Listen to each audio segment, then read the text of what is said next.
Welcome to the Cherry Picker, the horror movie podcast where we like to kill people, but not really. I'm your host, Zack Cherry, and with me as always is... You two stop it.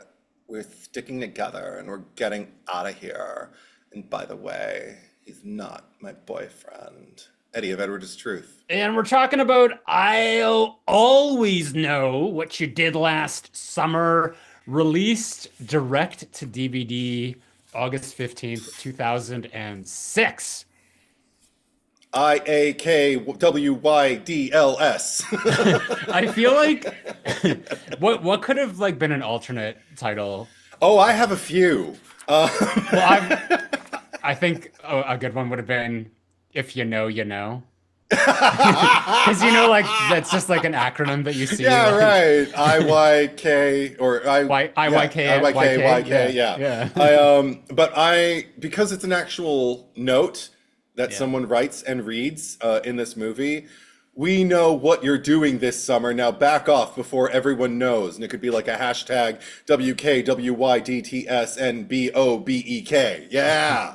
Let's all go rent that movie and watch it with all the letters. And there were a few others that I had, but I guess we'll get to them because they're somewhere buried in my notes. Yeah. So obviously we are talking about this movie this month because we have the fourth one coming out, or I guess we're just calling it the third one and pretending that this never existed, because it will be a direct follow-up to I Still Know What You Did Last Summer. Oh, I didn't know about that. Okay, alternate timelines already. Look at I Know What You Did. I mean, is it an alternate timeline, or are we just like an embarrassment? Get it out of here. It's bad for business. I mean, technically, back in the day, studios had to own their canons. I mean, and they do refer to the events of both movies that preceded it in this one. They do, yeah. I mean, barely. Yeah, but it's in there, yeah. We don't want it, but come on, own it. Like, it happened. You would have, if you cared enough, I Know What You Did Last Summer, people, you would have stopped it. This movie is notorious. Yes. Like people hate this movie so much. Like, it's just one of the I posted on, because when I watched it, I did like a Twitter post, like, now watching, I'll always know what you did. And people like flocked to be like, why subject yourself to that? Even like right now within the chat of the live stream here, people are just like, why are you doing this to us? Because it's fun to talk crap about some movies. I mean, like, we had a lot of fun with our Halloween Resurrection episodes, so I think that it's one of those movies that it's just like I wouldn't say that it's irrationally hated, but I feel like the hate it kind of goes beyond the level of like people who've never seen the movie hate it because it's just one of those things that like you're told like, no, this is one that you must hate, you cannot watch it. And I feel that like I would never want to just like hate on a movie. I feel like we need to ask ourselves, why is this so bad? So I think that's why this is a perfect opportunity to have it featured on the Cherry Picker and actually discuss it in depth, about all the reasons why this doesn't work, and maybe where it does. I don't think it does, but just get all sorts of opinions here. Yeah. I'm glad you brought up Halloween Resurrection, because I kind of had an epiphany while I was watching it, because I was thinking like, wow, this is on like Halloween Resurrection level bad. And then it kept going and I was like, but is it, or is it worse? Because at least, and I found this with you. I didn't really find this funny until I met you with Halloween Resurrection, but for all of them, and I don't know, just like knowing that Tyra had some backstory that never made it into the forefront outside of her swishing a sugar daddy around in a coffee. And she decided, based on that, I'm a sugar addict. And that's something that my character, that's a quirk that she has. And I'm like, okay, yeah, I seem to remember you Didn't putting whipped she? cream on your latte, I She also guess. like had a whole thing where she thought that she was The the brains. boss. Yeah. She was the one who was actually like pulling the strings, and Busta Rhymes' character was what like she just allowed him to think that he was in charge. Oh, Jesus Christ. But I mean, I guess she did look more thoughtful in all of her shots than he did. Because those eyes, you Yeah. can't mask that the wheels are turning in Tyra's head. But anyway, and I mean, and every time I watch Halloween Resurrection, I do think, why? But the point is, I have revisited it. I own it now, and I will Hmm. revisit it again. But Again. would I own this? Would I revisit it? No, unless.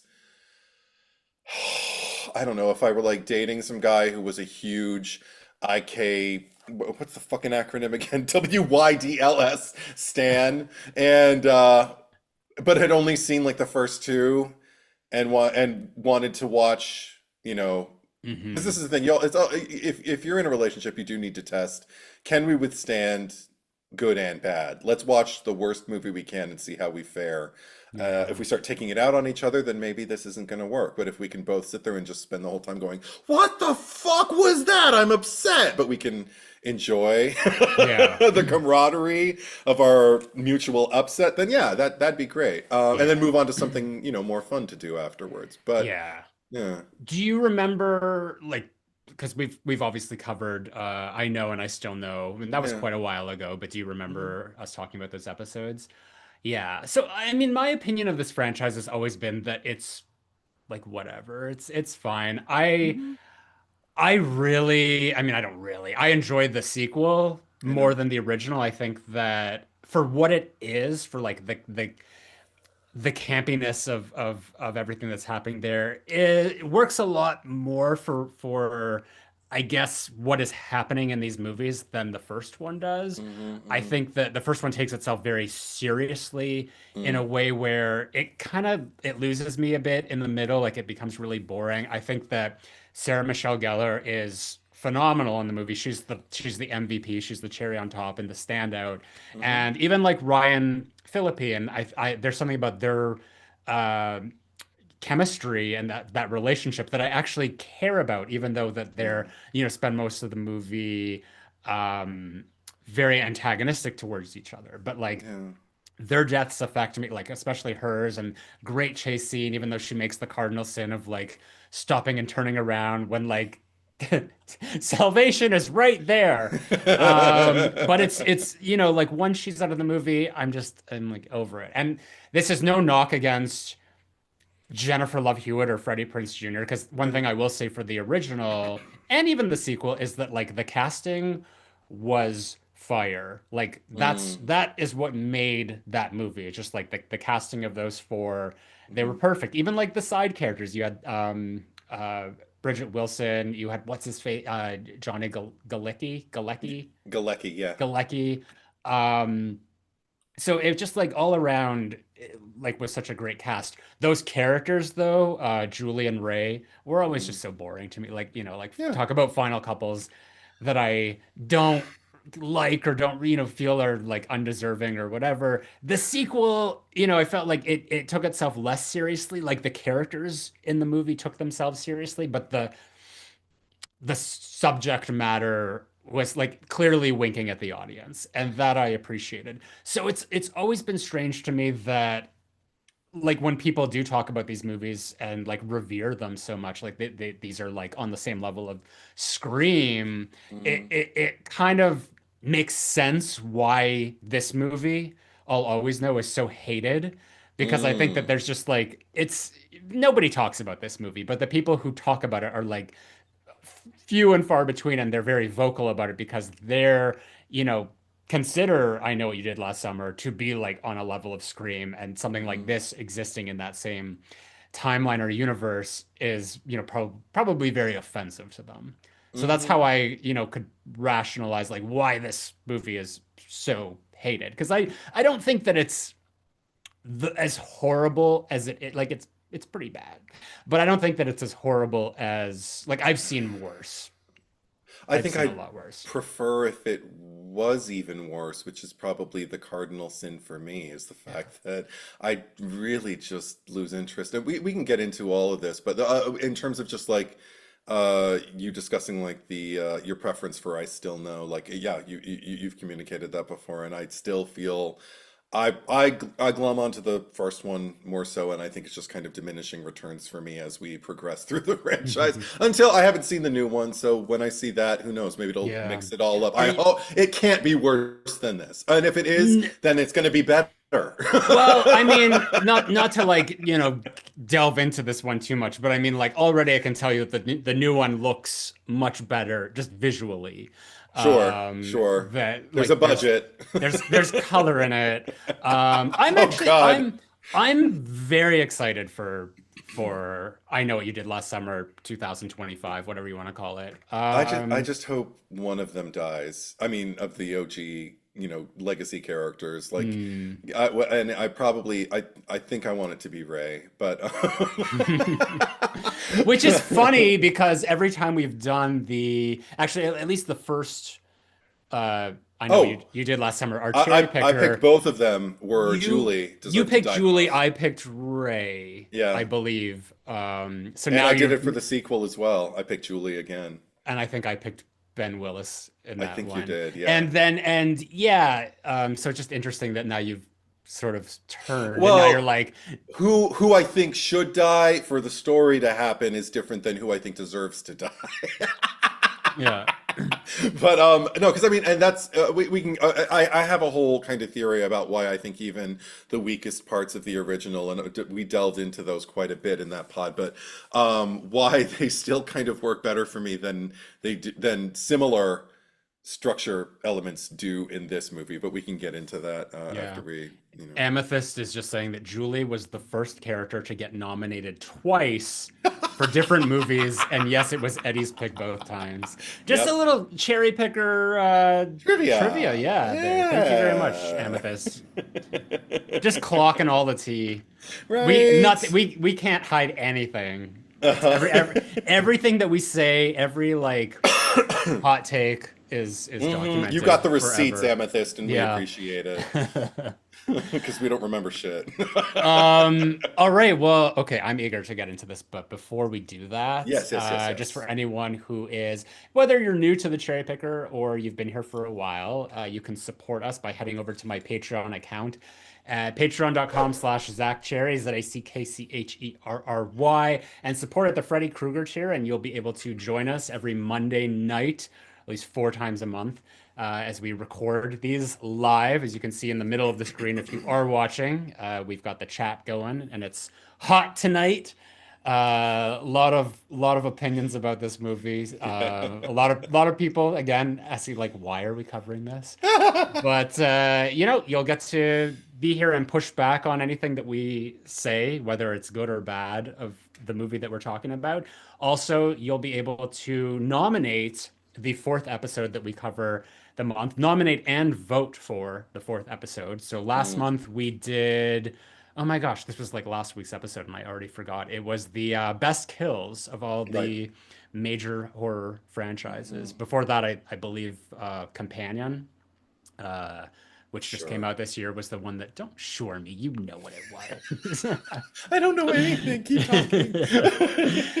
Anyway, it gives you direct access to be able to control what we talk about. I mean, you can't control what we say, but you can control what we cover, at least. So, yeah, if you want to give back and get a little in return, head over to Patreon and subscribe at the Freddy Krueger tier or Yeah. higher, and you'll get all that. So, I do want to thank my top tier supporters. So, for the Michael Myers tier, thank you to Kyle Beard, Ali Hamouche, Shane Ellingham, Tim McKay, Stephanie Starbright, Horror Slut 95, Traj 125, Bruce the Genetic Jackhammer, Rando, Michael Boswell, and thank you to the Ghostface tier supporters, Eric Champney, Sam Levy, Daniel Saturn, Baby Ghoul, Garrison Nichols, and Craig Lynn.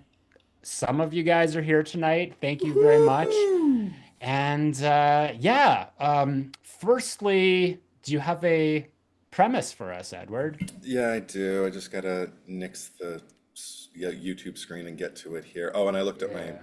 rankings, so everything's discombobulated. Here we go. All right. I'm just gonna do this dryly with vocal fry. All right. Exactly 1 year after covering up a friend's accidental death, a group of shallow teens in Colorado find themselves being stalked by a mysterious killer with a hook, perhaps eternally under the killer's looming threat of I'll always know what you did last summer. There you go. Huh? All I could hear when you said that is like if Betty Davis were to say the title of the movie, but with the vocal fry. I'll always know what you did last summer. He always has to say it Summer. that It way. wasn't a very good summer. Yes, right. Where can this movie be watched?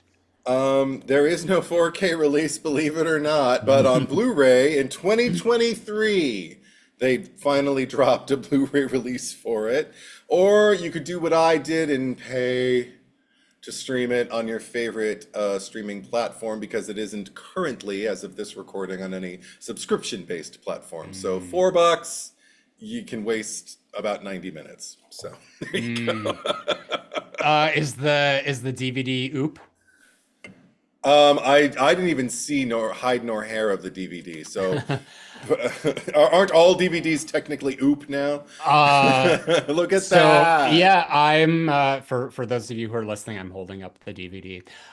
Don't know when I purchased this. I mean, it must have been in the late 2000s. I don't Wow. think I got it like day and date when it came No. out. It was probably like a few years later. Yeah. Um, So it was like $2 probably. I distinctly remember actually that I did because I used to do this. I used to go to HMV when it was still around here in Canada, Yeah. and probably about once a week would just go and like drop $100 on, a bunch of DVDs. Usually came to like seven or eight. I would Yeah. like look for all the deals, but sometimes I would splurge a little. I can't imagine this one being very expensive, but I do recall in the lot that I had picked up that particular day, I also got like Wrong Turn 3. Oh. So just like whenever that came out, and it was just like all these like bad movies that I watched, and this was one of them. And I never rewatched it after that. Like, as I watched it when I bought it, and it's just been sitting on a shelf. Mm, So I didn't obviously didn't like it then. So this was really the first time since then. mm. So probably like 15 or 16 years that I started to like or just watched it again. Wow. As a lot of people have pointed out, including Amethyst in the chat right now, starring the blonde on the left, who is in half a scene at the beginning and then disappears. So this one right here, Uh, sorry, this one, she's got this like surprised face. She's not in the. She's like one of the friends at the beginning. oh my God. And yeah, she's not even in the movie, but I love how she's featured prominently here. Um, but this DVD does include Mm, a making of featurette and a director's commentary, uh, which I did mm. indulge in just to have a little bit more insight into this episode. Oh my God. So yeah, I do know a little bit more. The director's name, I think it's Sovin. It's spelled Sylvan White, but I recall them saying Sovin Oh. on the thing. He's French. Um, and just remember that this is a direct to DVD movie, so all of this content was made prior to its release, prior to anyone seeing it. Oh no. Um, he like just listening to him speak about it, like spoke of it like very earnestly. Like I like just was Oh very proud of the no. movie. So it was kind Oh of it was a hard commentary to listen to just because of that and just like yeah. knowing all these things. But I mean, like it's from the sounds of it, like he had a really good time making it. I think that he felt like certain things that were done in it were going to be received much better than they were. He mentioned, like at one time, he alluded that there was a test screening, Oh dear. which is very peculiar to me. This movie went through several stages of development hell before finally landing on what it was. Uh-huh. It's initially like after I Still Know there was going to be a third one with Freddie and J Love, and it Mm. just never materialized. Like there were several different scripts that were written, Okay. and after years and years, because this is 8 years later, Right. they finally just decided, okay, we're going to do this. And I think the intent was to do a theatrical release, and then they just decided, it's this is straight to video fare. But Right, there right. there was a test screening, and he talked about there was one moment, I think it's when like the two girls are in the Range Rover or whatever, and the sheriff like pops out of the Yeah. side, and he's just like, "Oh yeah, this was a very effective jump scare," and like the audience really responded to this jump Oh scare. Like my so, God. I mean, we also have to remember this was 2006, which. Maybe they were drinking. Was there an open bar at the screening? I Sometimes there are, yeah sometimes they know. yeah it's I couldn't tell you. I Okay. have no idea. I would be very interested to hear those notes. Yeah. I mean, the most like he didn't really speak of anything negatively. He talked about the film being on a low budget and having to work with what they had to work with. Obviously, yeah. Like he just talked about how they didn't have the lighting package that would have been ideal for certain things. But he's talked about the lighting in a way, and so he's like, "Oh, this scene is just like so wonderfully lit." And I'm just looking at the whole movie. I'm just like, the lighting in this movie is awful. Yeah. Um, and sometimes not existent. But I mean, yeah, I just to give you an idea of I mean, it was a very interesting listen.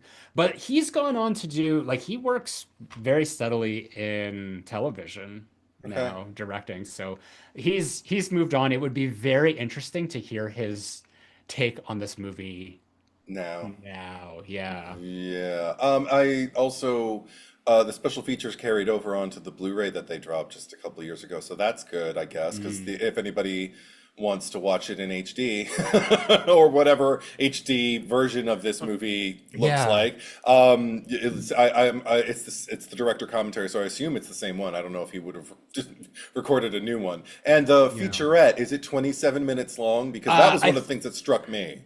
I was It like, there's a was. making of featurette that's 27 minutes long. I'm like, wow. Yeah, that it was. It says making of featurette, and it was about that. Okay, okay.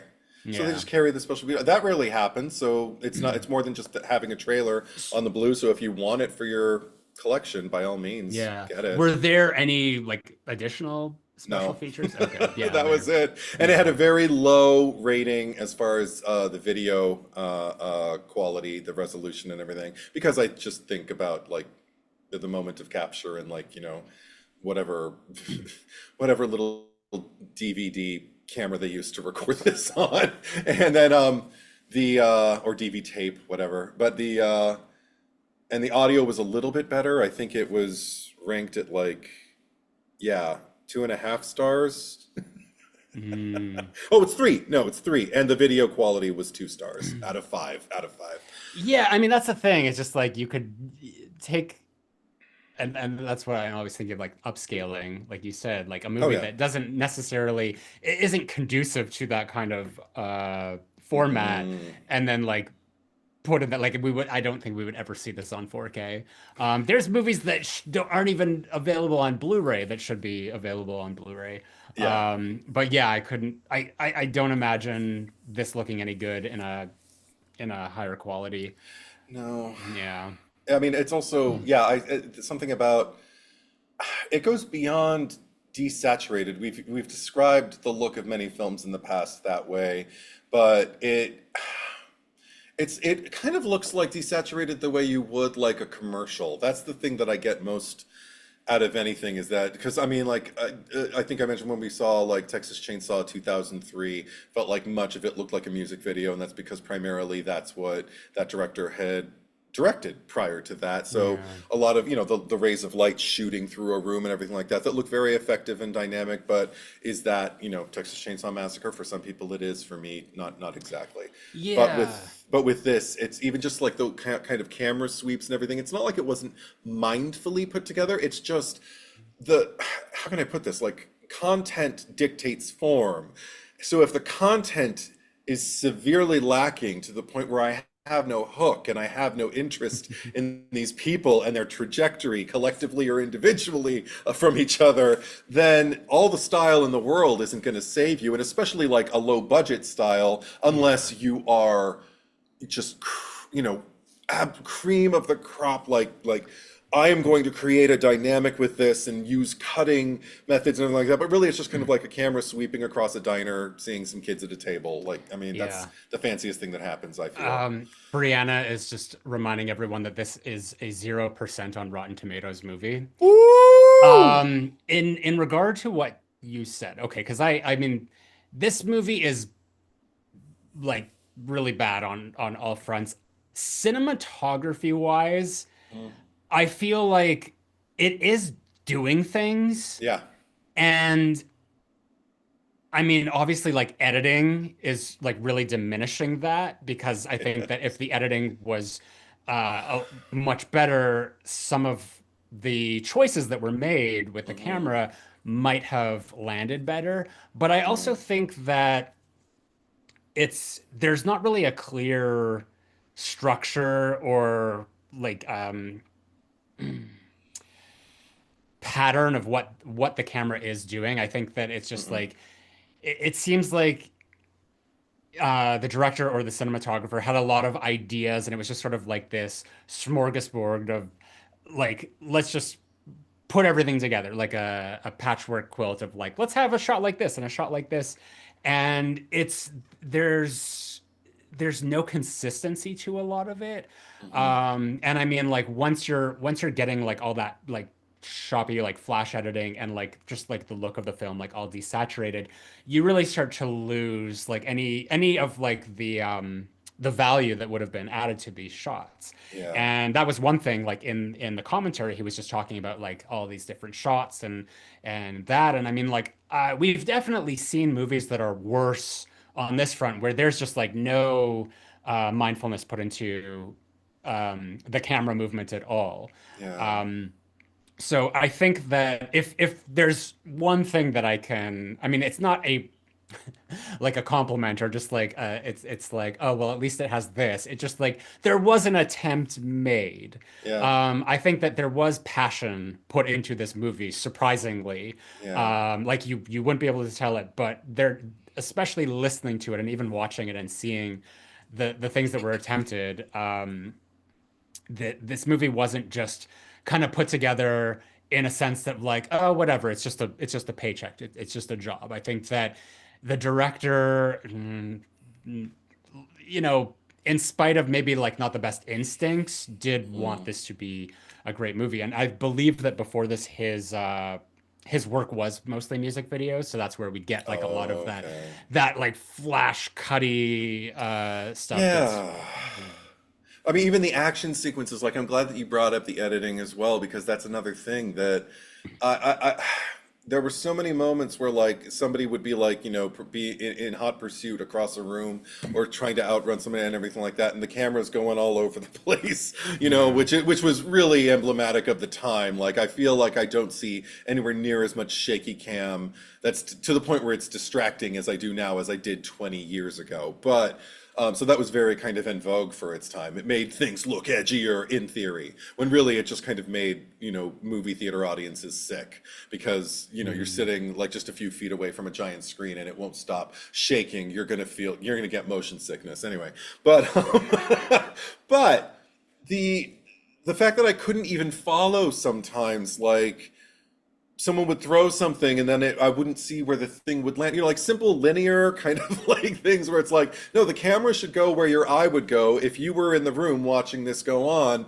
Ultimately, like a jump cut, we need to watch it continue from one direction into the other, like that kind of thing. There's just completely abandoned to the point where I just see chaos and I don't have any kind of relation of who's where, how close they are, and what even sometimes even what the fuck is even happening. I just see hair like being tossed, and I see feet climbing something. I see a hand reaching, and I'm like, where are you? What am I watching? So I mean, that's another thing. It's just like, I guess it's kind of reassuring to know that the filmmaker had passion behind what he was doing because that was a question that occurred to me as I was watching it. I did, Mhm. but I guess it's just about where the passion was placed because a huge thing that happened to me. This is my first time watching it, was the screening Yeah. today for this pod.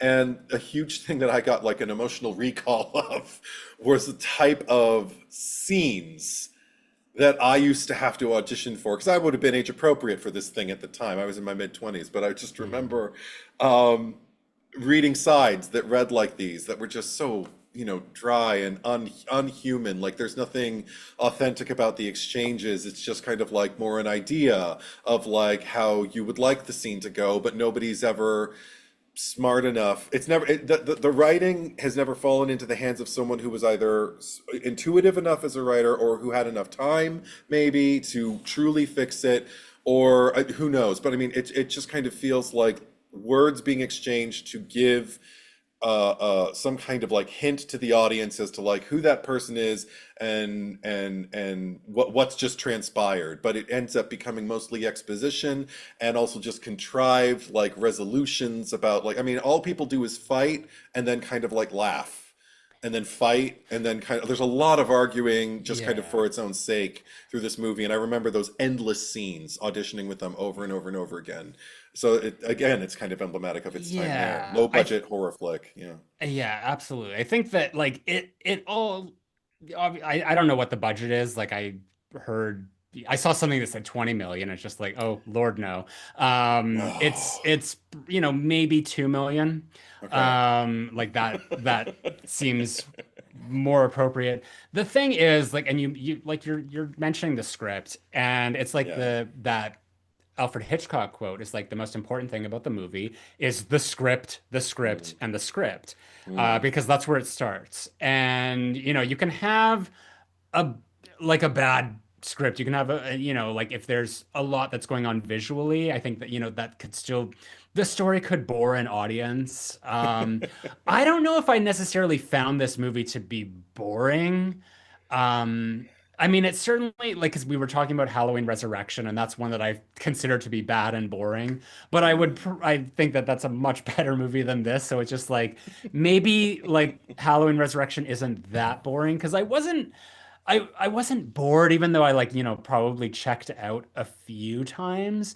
I've definitely seen things that are much more boring, but it's definitely tedious. But I think that it's just sort of like a nothing script. Hmm. Like in a way it's doing like a remake idea of everything, but I don't think that there was any mindfulness that was put into any area of the script. Like there's sort of a callback to like they mention at one point in the movie the continuity of the first two, Hmm. and something that I didn't even notice, but the director had said on the commentary is that if you notice the package from eBay where the guy got the hook, it was from the Bahamas. So I guess that's supposed to be the actual hook that was used, but it's just like none of that really was translated into like anywhere in the movie.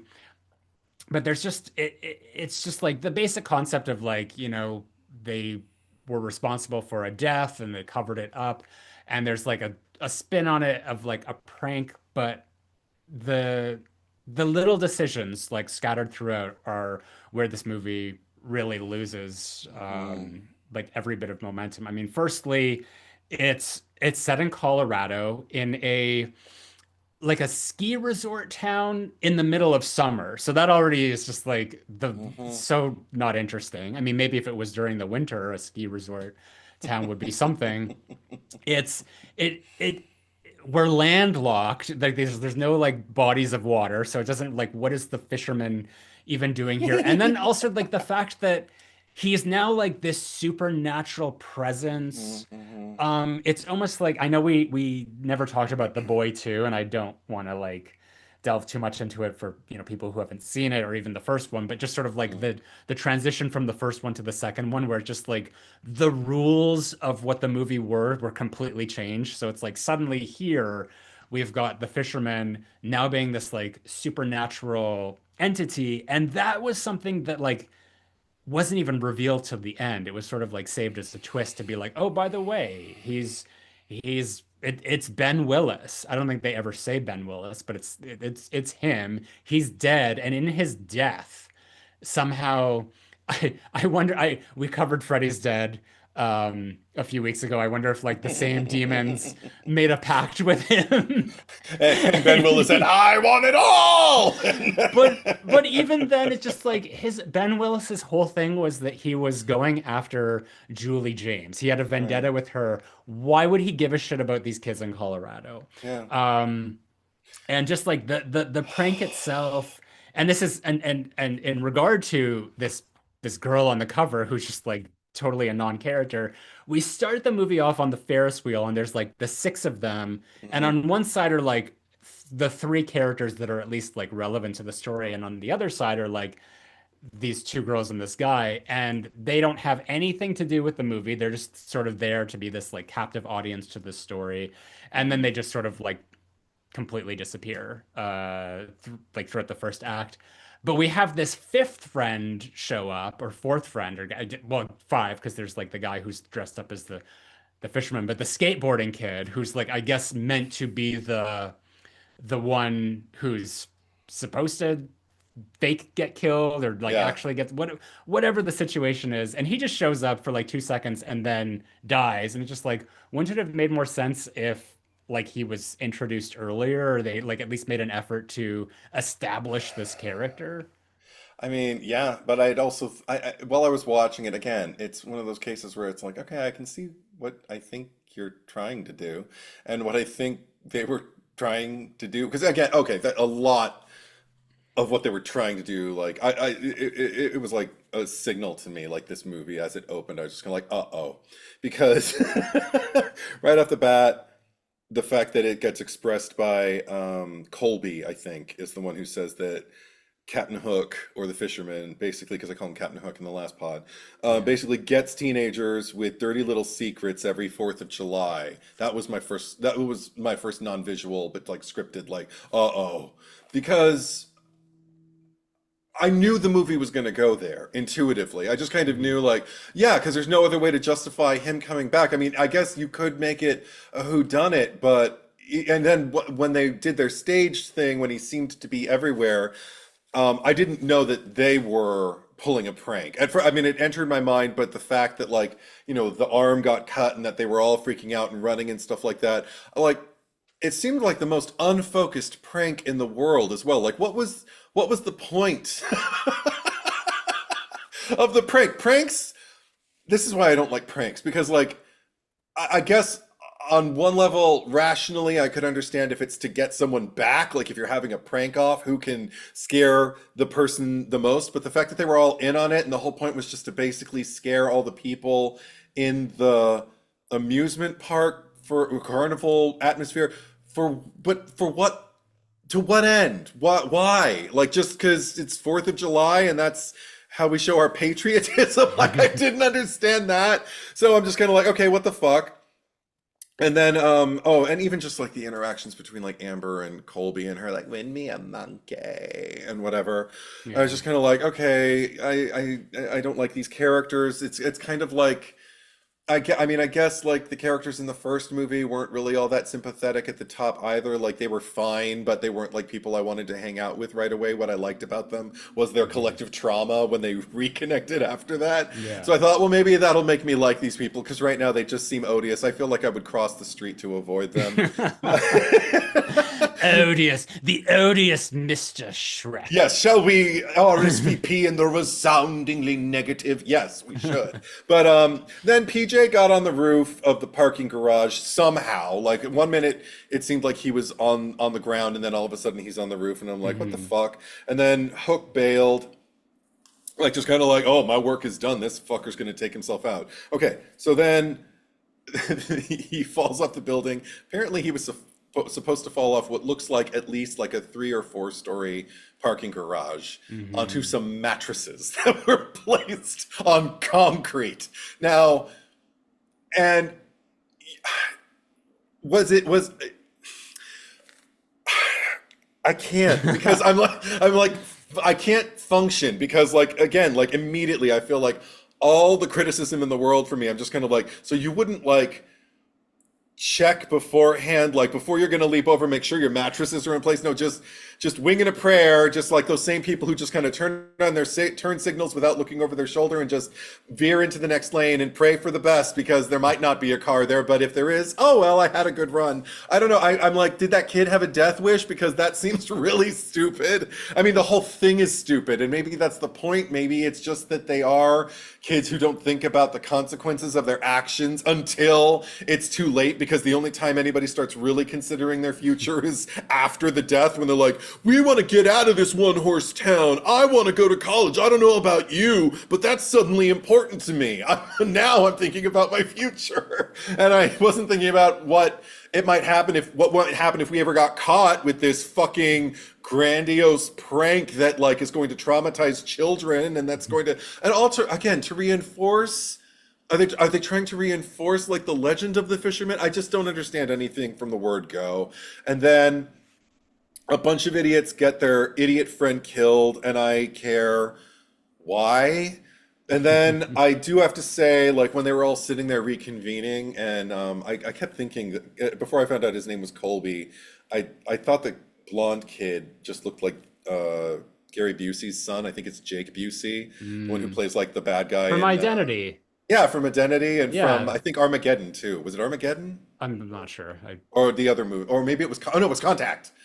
I always see him on like some spacecraft, and it was Contact. He's the Yeah. guy who Jodie Foster keeps seeing. Anyway, Mhm. but anyway, so Colby though, Colby Busey, when he that was the first thing that actually worked for me. Where it just, I mean, just from a from a filmmaking, pure filmmaking 101 kind of level, they're like, well, everybody saw that you cut your arm, so he gets the hook, for whatever reason holds it over the fire, and then decides to carve up his forearm. And I guess self-mutilation, even if it's, it Yeah. doesn't have to be executed really all that perfectly, but I was just kind of like, oh, because I didn't want to look, I winced. So I was like, okay, that was successful. But then um, so he gets a scar on his arm, so their story is solid, and then we wait a year, and everybody comes back, and everything about just like the fun in the sun vibe.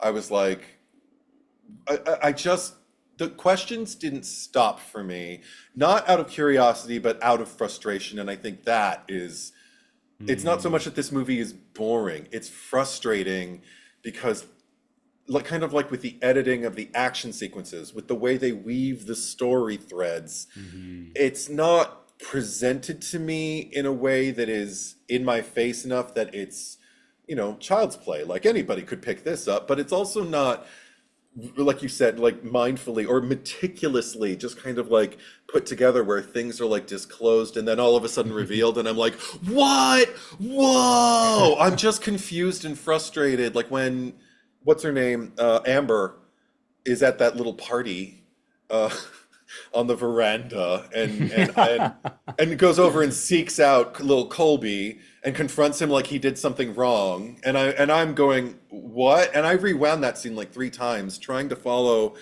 their conversation, and I just couldn't because I basically just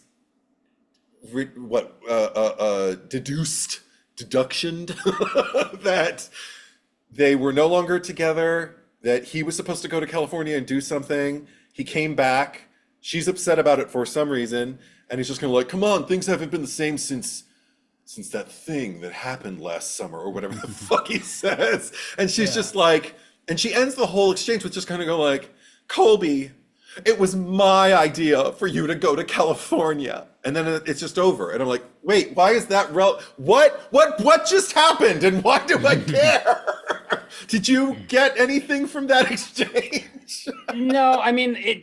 I guess there was a question because there. It's sort of like it started to set up this love triangle with the other guy, Oh Lance, yeah, yeah. who's kind of there, and it just the girls, including like the one on the cover, are just like, oh, but we've like been holding your hand the whole way, or so, like they're just talking about like that they were helping her through some sort of trauma, Right. but it's so it's like it was that the breakup, but like it just seemed like she just realized that they were had broken up then and there because like she was still kind of holding on to this idea that they were still Okay. together. I don't Okay. know. I don't think she's also a photographer, which like it's just like that's her thing, It's to give her and depth. it amounts to nothing. But No, it doesn't. uh, Yeah. Grant Dempsey is saying that hook looked like the bluntest thing in the world. How could anyone cut anything with that thing? Maybe that's why It he had to did. burn it. That's why he had It to hold looked. it in the It fire. looked. Well, actually, the director did say that he got him to hold it in the fire to like I guess add drama Oh, to the Jesus. thing. So stupid. You'll love this one as well. Amethyst is saying this movie needed a Marge Thompson cradling the hook and telling Amber he Oh! can't hurt you because mommy killed Oh him. my God, I would have loved it. Well, Cause mo her parents are just non-existent. Like they just Oh God. conveniently aren't there. There's like, here's some money, take care of yourself. I would have killed just to see. There is no man with a hook because mommy went on eBay and she got his hook from the Bahamas.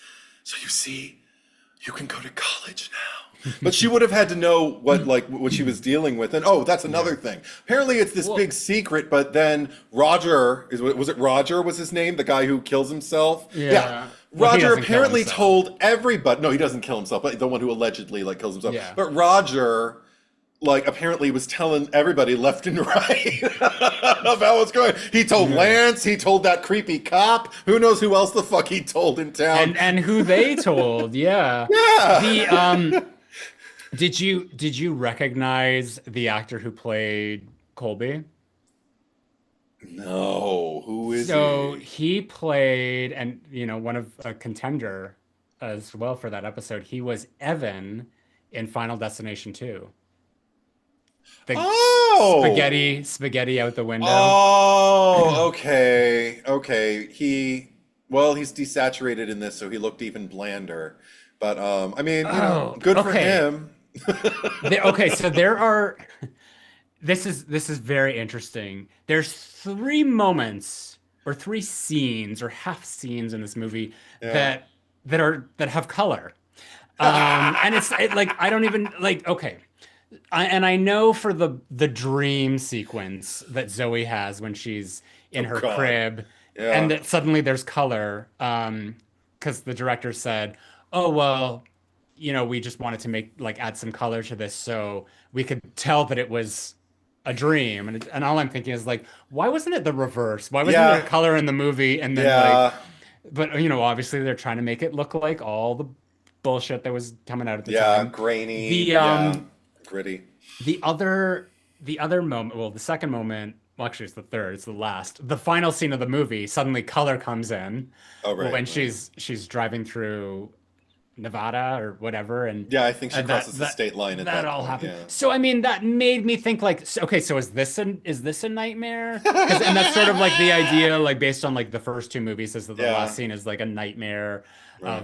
of the fisherman attacking her. But in the commentary, the director's like, yeah, I mean, like the way that I perceive it is like, no, this actually happened. She was just like, you finally got her. So he wasn't even entertaining the idea it was a nightmare. So it's just like, but why is there color? What Yeah. are you trying to create a pattern here. See, And this is what I'm talking about. Like all the passion in the world, but if you don't apply thought and reason and justify things, even if it's just to yourself, so that it will help your audience Mhm. understand as they are moseying along this, path that you've carved out for them. That's what a Yeah. film is. That's what making a film should be about, Yeah. is, thinking about what is it going to be like to sit through this thing.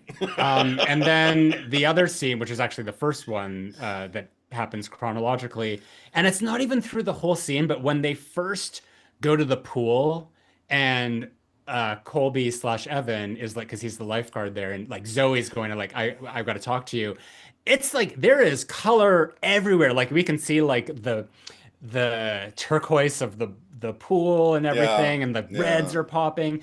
And then they go inside to this like shack or whatever, and oh, desaturated, and then they come back out, and there's the color's gone. Yes. Like it's just like why was it there for like the 2 seconds? Did they just forget to take the color out of that scene? I know it's so incongruous and Yeah. again frustrating. But I another thing I I can under again I could see what they were trying, but like when the cop, I don't even know what his name is, but the creepy cop, the one who like comes over and just tells like oh, Amber's making her way back into her car after she's staring off the bridge, I think, or a cliffside. I don't even remember where the fuck she was. Yeah. But he comes over, he's just kind of like, Amber, and she's just like, oh, oh, oh, and he's just kind of like, you okay? And she's like, yeah, and he just says at the end of this weird exchange where he just keeps questioning her, and she keeps, just not, I don't want to be pressed, I don't want to be pressed, and he's just like, look, we've known each other for years, right? And I'm like, "Yeah, what, that's relevant now?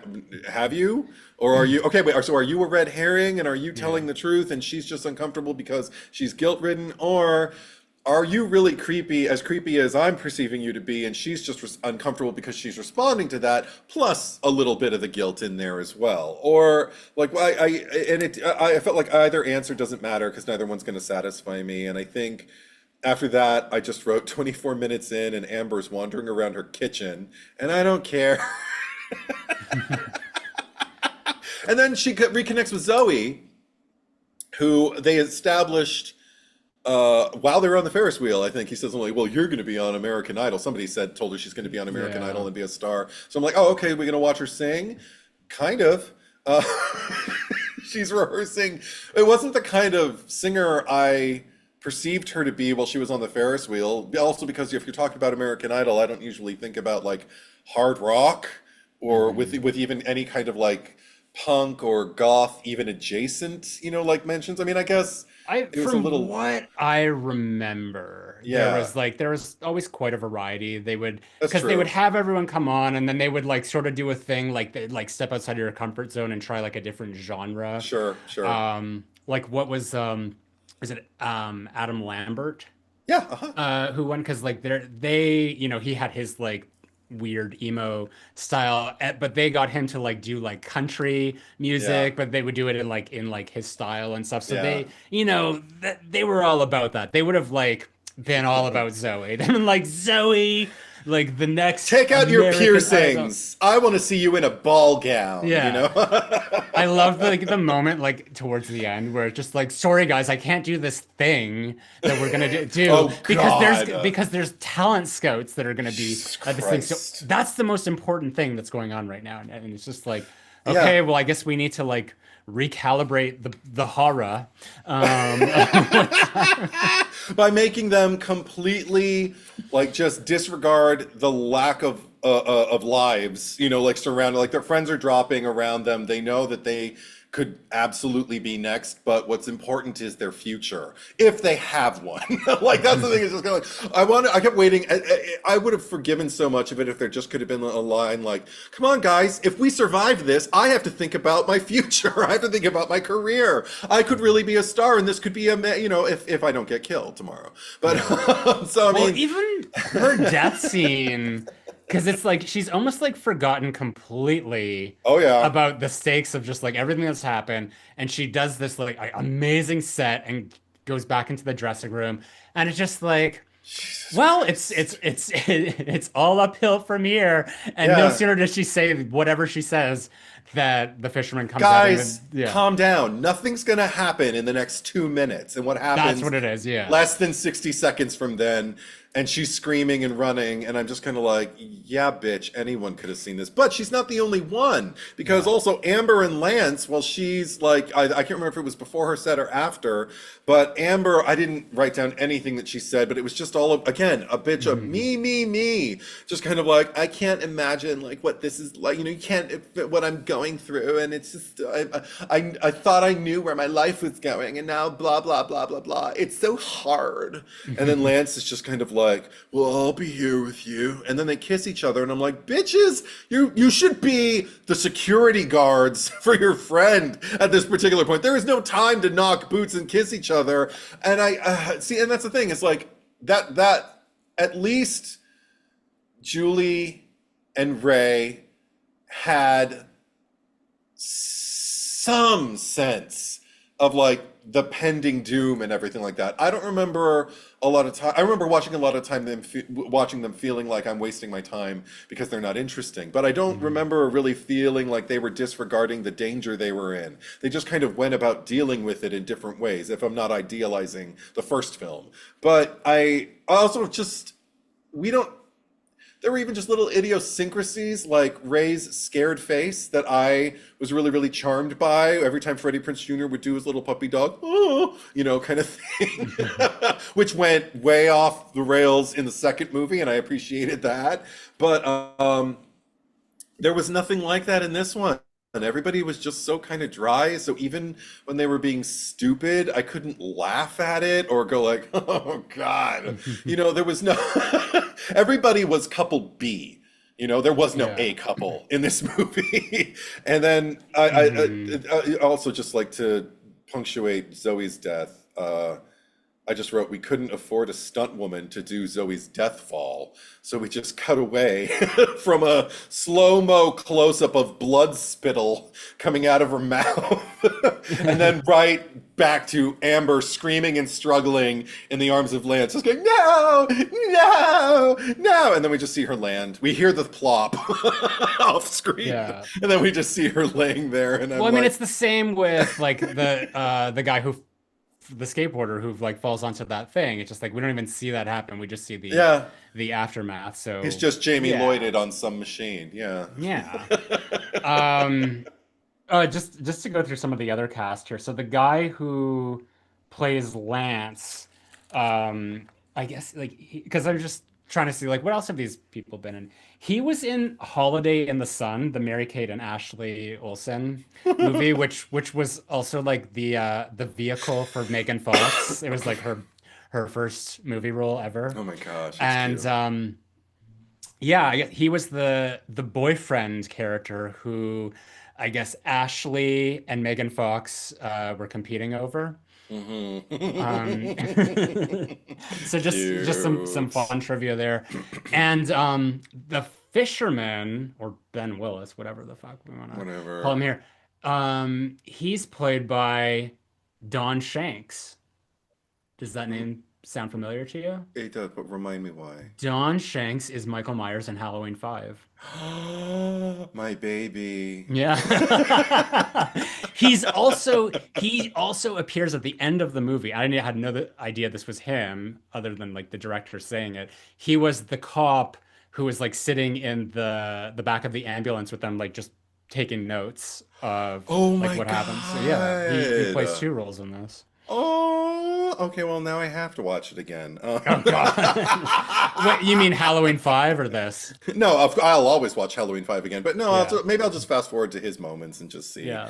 what he's doing. But no, because I mean, well, that's cool. That makes me But well, happy. we barely see. That's the thing. It's just like the fisherman is not really like No. whenever and this is the editing, but it's just like anytime he does appear, it's just very obscured.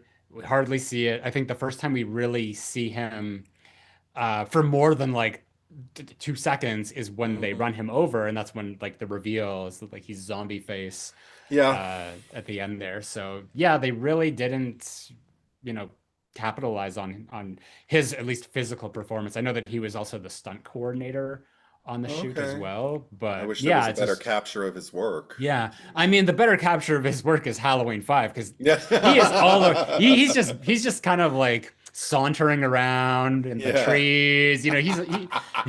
There's no shortage of Don Shanks in Halloween 5. Run, Dina. But it's funny because like that was another thing, the teleportation of it all. Like, Hooky Yeah.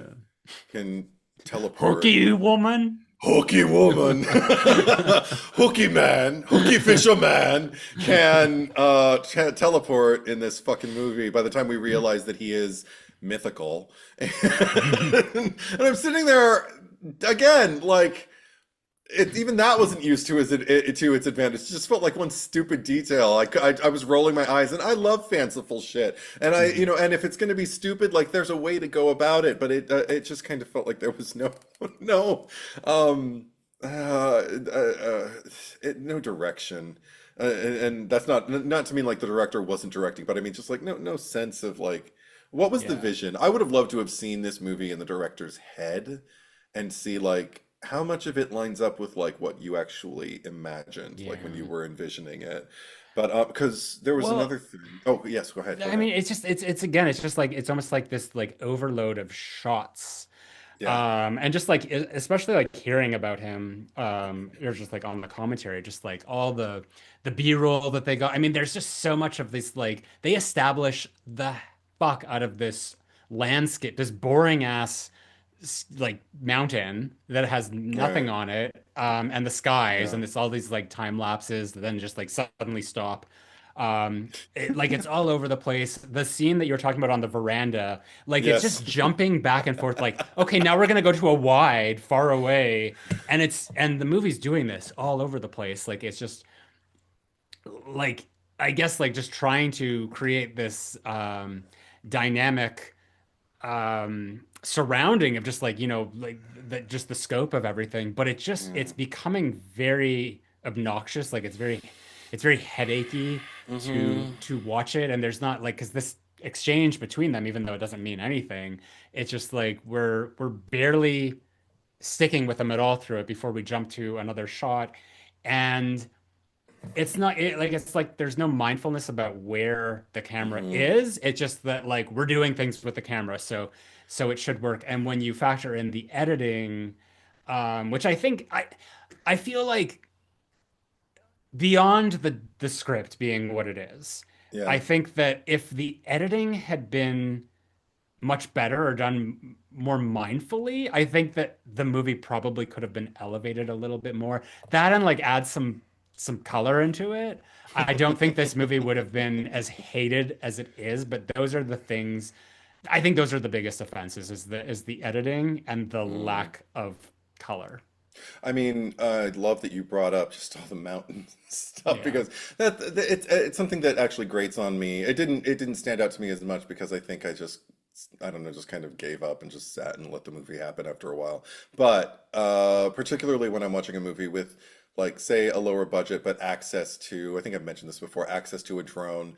So, immediately they want to get all these overhead shots of like roads in the woods and things like that. And Yeah. after a certain point, the thing that can frustrate me about something like that is the fact that it feels like the director's compensating for lack of a budget by looking like by being able to capture something you would have needed a helicopter for like 50 years ago, Mhm. like so it's like look what we can do, look how we can give you a sense of the scope of the movie. But it's like if everybody's doing it, then and if I know that you're using a drone to do it, then it's no longer kind of like giving a sense of size. It actually is kind of diminishing your film. Find other ways When to enhance the size of what's happening, of the yeah. action, by making me care about what's going on. That's what I really When want. when Yeah. did when were drones like first really more commonly used in cinema? I've got to say, I feel like I started noticing them like mid 2000s, probably around the time that this movie was released. Yeah.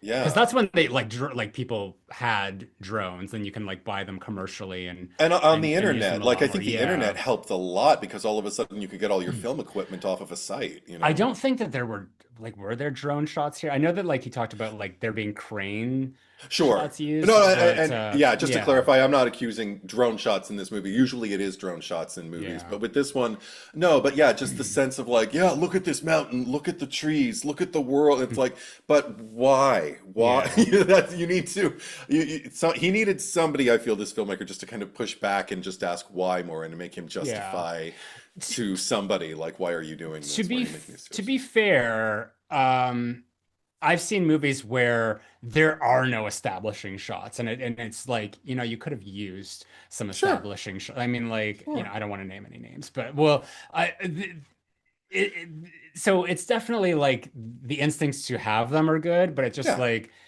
they're overdone here, and they're also what we're seeing is not interesting. It's not No, really establishing much. It's just no. establishing how like unremarkable this terrain is. Also, by the way, Amethyst, yes, Don Shanks is the guy who cried in Halloween 5. So that is the same as the fisherman here. Okay. Uncle Boogeyman? Boogeyman, Yeah. you're like me. But Imagine like Amber had that moment with him. oh my God. I mean, at least that would have been Uncle something. Well, that's Fisherman? Could have found out that they were related. Yeah. that would have been great. That she's a Willis, like Yeah. by blood. Again, all of these things might have helped, but she. Yeah. This is the thing about Amber, and because I feel like they tried and failed. I feel to Hmm. uh, when she and oh fuck, what's her name? The singer. I see. I can't remember any of Zoe. these fucking characters' names. Zoe. I Yeah. said it and I can't remember it. When Amber and Zoe are sitting in the car, I was like, "Oh my God, you're literally echoing that scene between like Jennifer Love and Sarah Michelle sitting Yeah. with each other talking about like what happened to us." And she even asks that question. And I was like, "Okay, but this is how you don't do it." I remember being really moved by that scene in Yeah. the OG. And in this one, it was just kind of like, "What happened to us?" And then it was just kind of like, "Well, I gave you all those flyers." It's like, well, I guess I owe you for them. Yeah, they're like $1 a flyer. You owe me $10. Actually, I think I owe you like 20. Oh my God, really?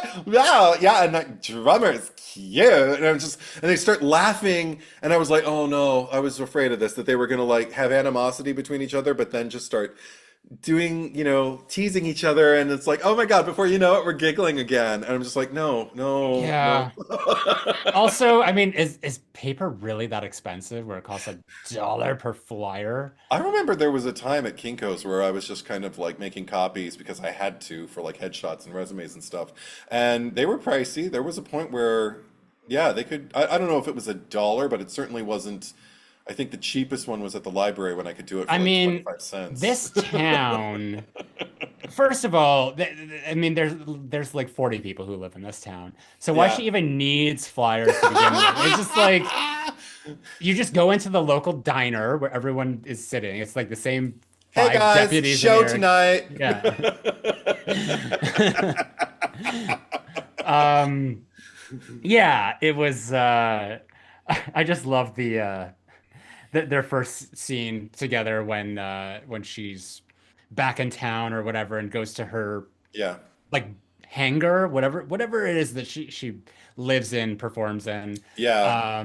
and just goes back there Her tool and shed. Zoe like takes out the guitar, and it's just like the the actress who's just like. Okay, it's like, is she tuning the guitar? Is she just like she's doing something to it, but it's just like miming whatever, because she's just like whatever. Whatever. Like I don't actually want to be having this conversation. I It's like, yeah, laughed. you can sleep on the couch, whatever. But don't, Right. but like, but they're not even from that point, they go to like the next day to go see the guy who like works the ski lifts or repairs them. And suddenly they're like tight again. They're like at Jesus. least friendly enough to like go and embark on this thing. Whereas like that scene, everything that's going on there is just sort of like, oh, you're scared, whatever. Like, fine, you can stay here, but don't talk to me. Well, because they resolved everything by talking about your drummer is cute. Shut But that up. was that was that was the next day. Was that the next day? That was the Okay. next day. Yeah, I Edward, come on, you got to remember the oh yeah, of chronology course. But of among events here. among all this blind, unfocused animosity, yeah, I Yeah. can keep track. But I do have to say, I laughed out loud when there were two moments of discovery where the fisherman Hooky just demolished like some property, and the first time was when Amber's bike tire got fucked up. I was just kind of like, oh my God, look what he did. He ruined your property. And I was like, that is not scary. And why am I laughing? But then I thought, okay, maybe there's an opportunity to hone in on something like that is actually scary, because like if you're at the top of a mountain and you're all alone, you got to get home before dark. What if she's stranded in the woods? What if this leads to, I'm like, okay, let's see what you do with this. And I feel like she goes to the lift, the ski lift, and meets the crowbar guy who she thinks to the lift, not the Snoresbury lift, but the not the elevator, but the but the ski lift, and she sees the crowbar guy. And who was that? Was he a character, or was he just I think I wondered if he was another red herring. Yeah. But like the creepy cop before him, but I don't think we see him again, actually. I think he was just there. And you can't, it's so dark. Like the lighting in this movie is just, it's so bad. Everyone is just like in shadows, and not like the kind of shadows that are cinematic or like moody. It's just like, I literally can't see who this is. Yeah. And then, then I was kind of thrown because she cared enough, like, you know, she saw that her bike tire was gone, and she like took it to the ski lift, and then she finds out she's going to ride the little sky bucket down to get to safety. The gondola. Yeah, the gondola, but she didn't bring her bicycle with her, so did she just abandon her property? I guess. Bikes are expensive. If flyers are expensive, bikes are more. Bikes are expensive. More I mean, so. I'm just imagining like Ghost or Zombie or whatever. Like he's a zombie ghost, Ben Willis, like just like appearing out of thin air and being like, ha ha ha ha, just like slashing her tire. But also like she's just riding up that mountain like it's nothing. Like that seems hard. I mean, I've seen people do it, like just like because I live close to the mountains, and like people take their bikes out there, but it just seems like a big trek for her to just go take like 3 pictures of clouds and then like, but all right, and I'm gonna leave my bike here. It's all to insinuate that she's deeper than you or I could ever really fathom, because she takes pictures. But I also love that after that, like, because that's the first clue I think I had that actual Hooky could be mythical, because all of a sudden he just crashes through from the top of her sky bucket into her gondola window. And but then she just kind of wakes up, right, with her friends. Am I right? Or she ends up with her friends. I don't remember how, but she wakes up like no longer there. She like blacks out up in the air, and then she's just kind of home or sleeping at Zoe's, I guess. I guess it's sort of like the scene in the first one where Ryan Phillippe gets attacked. Yeah. And then he fisherman standing over him, and then it just blacks out, and then he's in the hospital bed the next day. Right, I guess. And they're probably just trying to recreate that beat. That bothered me less in that. Again, it bothered me less in the first movie. But this one, then Amber mentions, like, she's just like, I think she's the one who says it, or it's either her or Zoe, but I just remember a female voice going, Roger's whacked, when they're talking about, like, we got to find him, and we have to, like, you know, get him on our side or whatever, because he's so antagonistic towards them. Well, he's going around and he's telling the whole town. Right, exactly, but they don't know that yet. Wandering around telling everyone their little secret. Wander around! But Colby says, how whacked? End of scene. And it was, again, the editing, because there's a way to do a jump cut to that immediately to like the face of fucking Roger to see that he's tripping out and he's losing it. But there was something about it that was so slow paced that they're just like, Roger's whacked. How whacked? And then end of scene. Establish next shot. Zoom in on Roger. Here's how whacked Roger is. He's he's using recreational drugs to cope, and he's, you know, drinking like he's Jamie Lee Curtis in H2O. But he's while he's tripping out, I was stunned to see that there was still 51 minutes left of movie, because I thought when I first checked, it was about 24 minutes into the movie. Then the next time I checked, I figured it would be another half hour. It was 15 minutes. So time was moving twice as slowly as it should have, and I was going, oh no, I have to sit here for almost an hour for the rest of this thing. just for context for everyone, the movie is 92 minutes long. Yeah. It doesn't. It actually doesn't feel like a long movie to me. Like like definitely like in the part that you're talking about right now, yeah, maybe a little bit. But I think that by the time we get to the end, it really does sort of like pick up a lot of momentum. Mm-hmm. Um, there's because that's the first kill proper. The first kill proper Yes. is Roger, and that's about like 45, 50 minutes into the movie, you said. Or so, yeah. Yeah. Yeah, because I mean, like we have the whole thing at the beginning with the skateboarder kid, Mm-hmm. which is self-inflicted or whatever, however you want to describe it. Accidental. So accidental. So there really is like there's not a lot going on, and it's also doing like the Halloween 3 season of the witch thing where it's just like I mean, it's in this case, it's like July 1st, July 2nd, July 3rd, July 4th, Yeah, yeah. where we're just 100%. slowly making our way towards Halloween. Uh-huh. The Um, countdown. Yeah. but like here, I feel like it's less purposeful. Like, we go through days and like nothing is really happening Nope. in the interim of all this. Like they could have like shaved this down. Like this movie probably could have been 80 minutes, Yeah. for sure. But once like, and I think it's like the Zoe kill, what could possibly happen in the next 2 minutes? Mm-hmm. Once that happens, it's just like everyone starts getting killed, like just bam, bam, bam, bam, bam, until we're at the very end with the snowplow, whatever that situation is. Well, I mean, even like right at the point where they're hiding, I think it was right on the heels of Zoe's kill. Lance and Amber are standing up together, Mhm. and she's behind him, and I think a spider, a CGI spider, started crawling like up his shoulder from the like from his chest.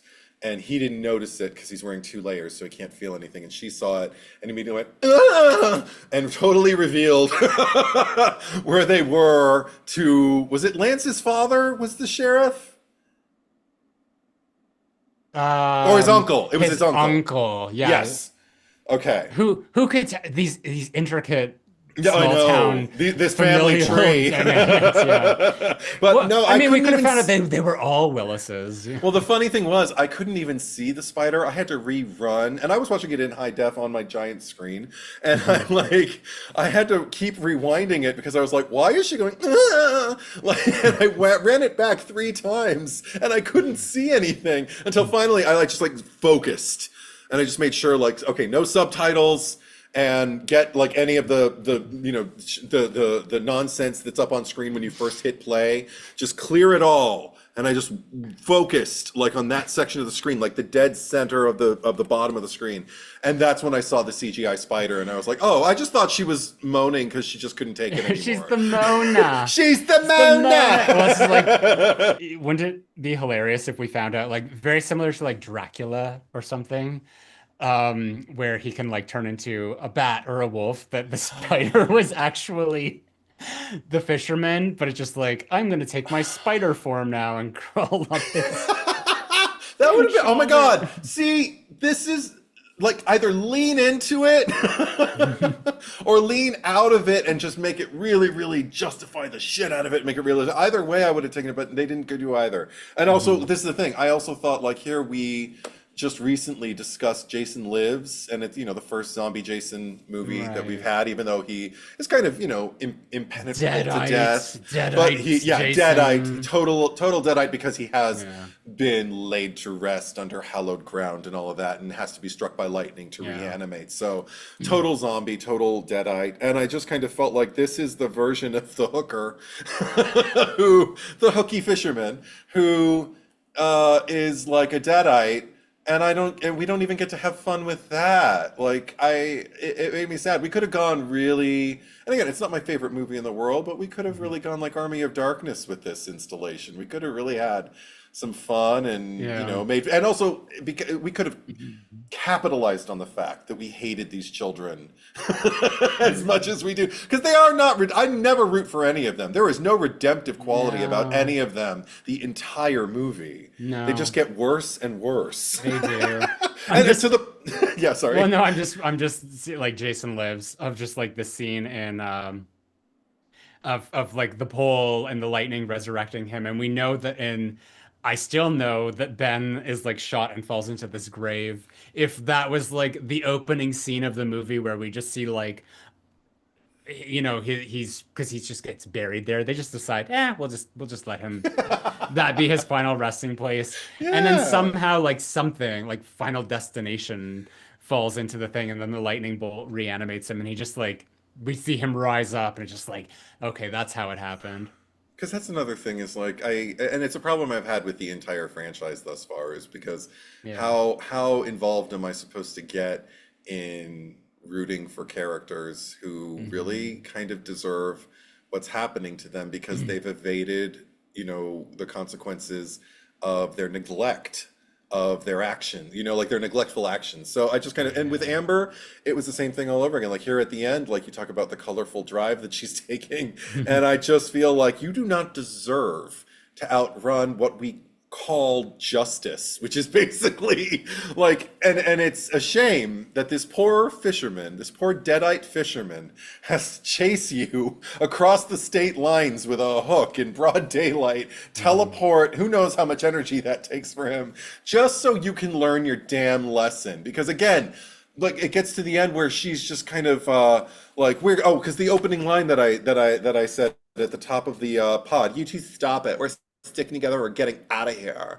I was just kind of like, is she supposed to be like a badass that I don't want you to get out of Yeah. here, and I don't care who your boyfriend is. You're not an interesting person, you're horrible.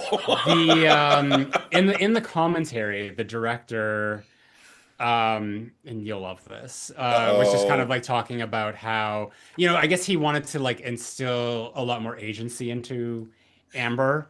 Yeah. Also there's a lot of comments in the chat just saying that, like I didn't even know her name was Amber and I didn't either. I just like it's like I did know Zoe's name. It was just like Amber's was just like completely lost on me. It was just Oh, blonde yeah. girl with long blonde hair girl.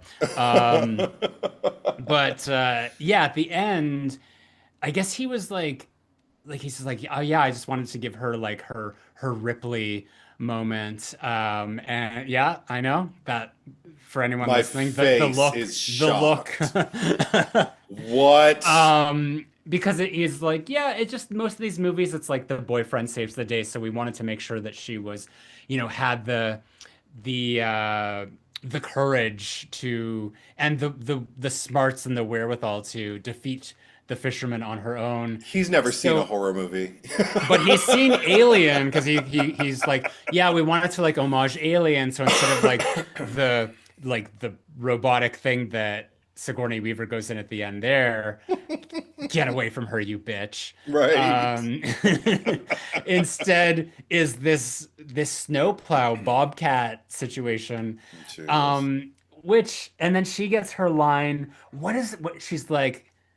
I'll never, I'll always remember. What she said something I don't crazy. remember. You don't Yeah. remember? No. Oh, Sorry. what if the title of the movie was just like I'll never forget what you did last summer? I also thought it could have been like Yeah. I mean, because once we started finding out everybody who knew, it could have been like Lance knows what you did last summer. Oh, You know what you did last I summer. Like there's so I many think it alternate was titles. it was like the secret dies with you or something like that or just Oh, that's right. yeah. When she's defeating him, and I'm like, Yeah. fuck you, bitch. Oh And my and God. yeah, and he gets sucked into the thing and it's like I don't know if this is just like the lack of color Hmm. or that his like insides I think it was like he had like black goo in him because they talked about Yeah, that at yeah. some point and that's just what's getting like What was that black shot stuff up. on his hand or whatever? Yeah, he mentions it. Yeah. Yeah. Because the Ah. hook, the hook is the only thing that can hurt him. Oh my God, it's so stupid. Also, I feel The like we've been here before in a way that worked better, and it's when Freddy got it impaled with his own glove thrice times. I think it's happened. But anyway, well, the the new one coming out this month, you'll be pleased to know that it has a podcaster character. Oh, There's an investigative journalist. investigative journalist. Yeah, the latest TV spots were Oh, showing her, I guess like just like commenting on like the town of Southport. So we've got our oh, Halloween 2018 podcasters okay. living on in uh the I know what you did last summer 2025. And I mean like that now, we make fun of that a lot in Halloween 2018. Yeah, But when we're given like the nothing burger that is this movie, I yeah. would have gladly taken a podcaster Me in too. 2006. A podcaster, investigative journalist, It would have been someone with a following the head, fisherman. someone who just has a headset on like all the time. They don't Bluetooth, even, yeah, the Bluetooth things were really popular back then. yeah. I saw one at the gym today. Someone had a like a Bluetooth thing. It Oh, was that's just like that's adorable. Good so for retro, them. yeah. Yeah. I also because I was mentioning things that make me laugh, like because there were some things that I found joy in. I think this was unintentionally funny, but it was when the sheriff, I guess, like walks in after they find Roger's body all together, Mm, and the surviving teens, and they're all just gonna stand there like, "What are we gonna do? Well, let's do something immoral and pretend we don't know again."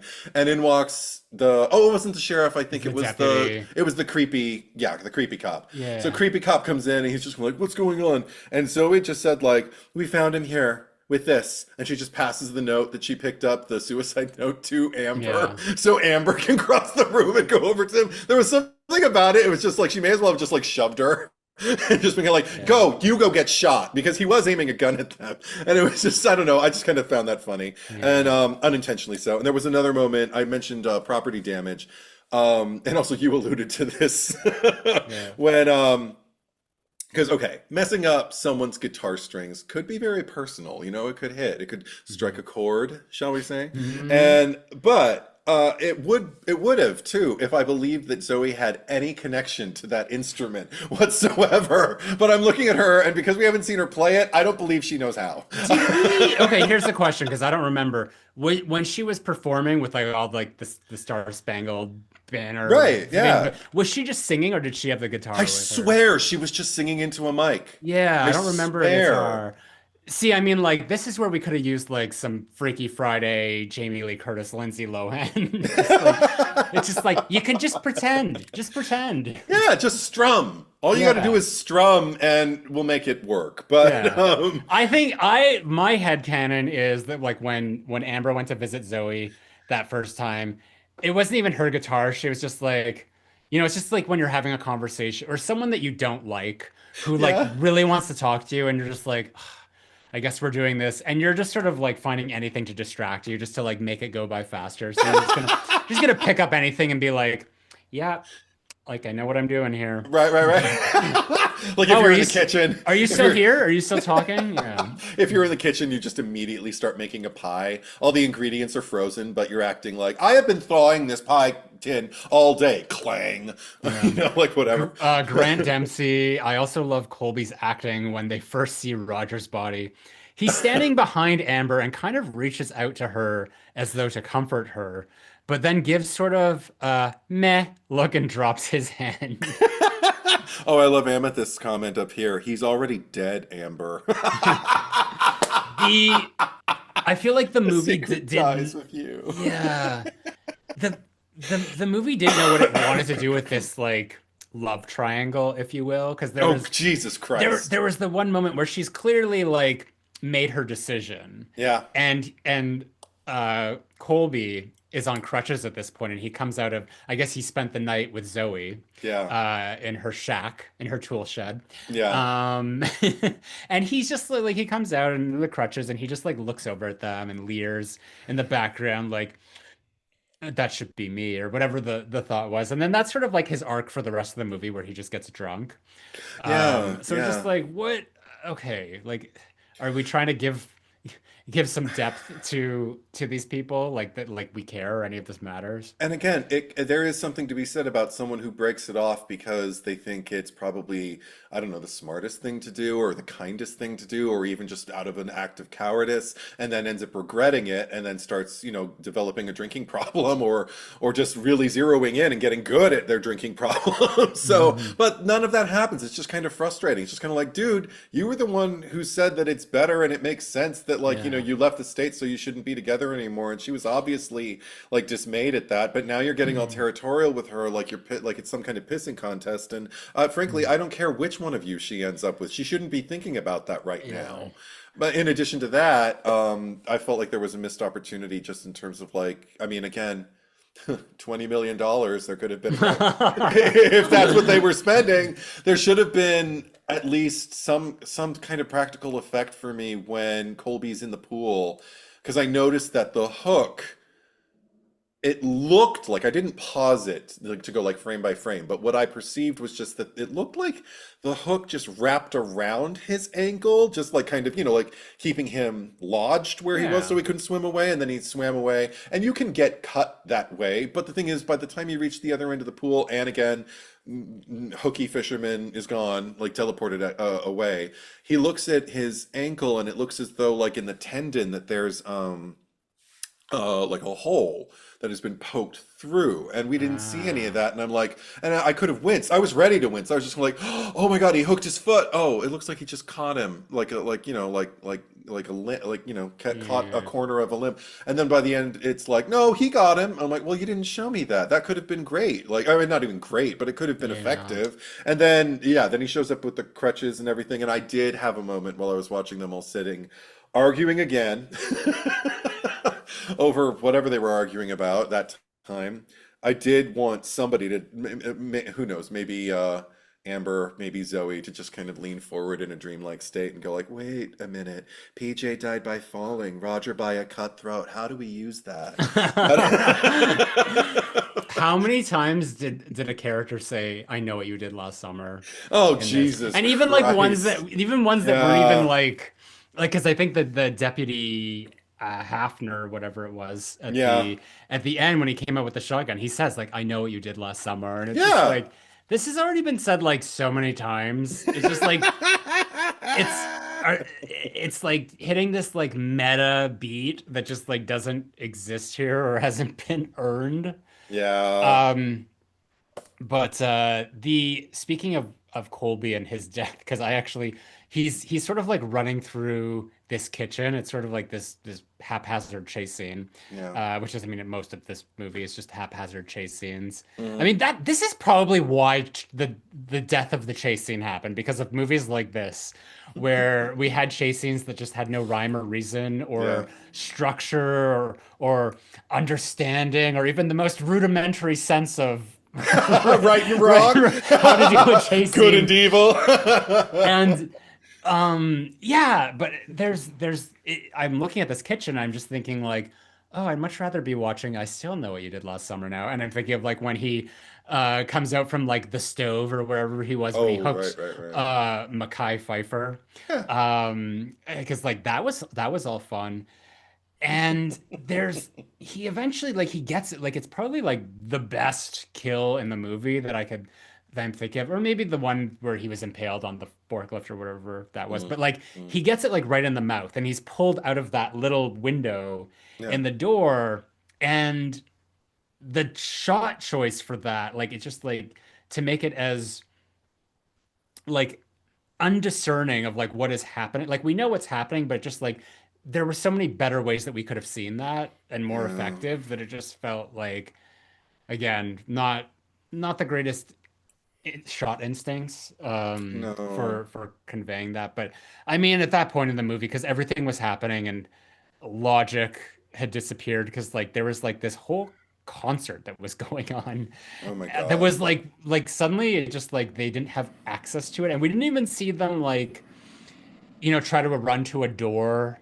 Like in prom night where little red dress Wendy is being chased by the killer, and Yeah. she can't get back to the gymnasium or wherever the Oh dance is being yeah. held because like Yeah. the doors are locked. We're not even seeing any of that, but No. we're like flash cutting to like scenes to show that like the concert's still happening, and they're in this facility.